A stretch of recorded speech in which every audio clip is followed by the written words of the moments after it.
Honestamente, creo que el verdadero virus del planeta es la humanidad. Hemos podido ver imágenes durante este confinamiento súper bonitas de cielos azules, de urbes con una atmósfera impecable, de los canales de Venecia cristalinos, y luego he salido del supermercado y me he encontrado con montañas de guantes de un solo uso en el suelo.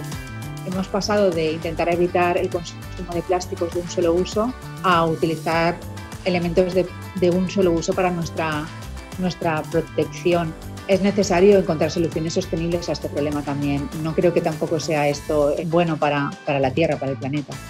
Durante el confinamiento ha sido bajar el ritmo para dedicarles horas a nuestros hijos, a nuestra familia. O sea, hemos tenido que frenar y pedir un poco de manga ancha en ese sentido, ¿no? El relajar un poco.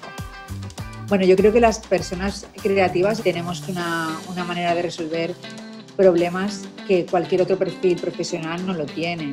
A mí me encantaría que creativos formaran parte de comisiones de trabajo, que estuvieran en cargos o en puestos que hoy en día no están.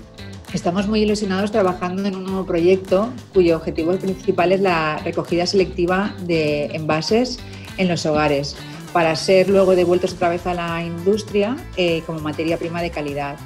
Es un proyecto que nace para mejorar el sistema actual de recogida, porque lo que hay actualmente es insuficiente y es ineficiente. El objetivo también es incentivar económicamente o con otros incentivos, y lo que se pretende es que este nuevo modelo garantice el 100% del reciclaje de estos envases, que ahora mismo no es así.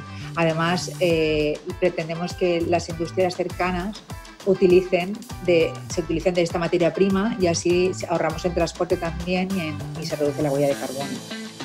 Bueno, yo creo que lo más importante es que las personas seamos conscientes de que el sistema capitalista en el que vivimos no es sostenible a nivel medioambiental, sino tampoco es sostenible a nivel económico y a nivel social. Me gustaría pensar de una manera muy optimista que todo lo que está sucediendo nos ayude a consumir de una manera más responsable, y ya no es suficiente con esto de reciclar.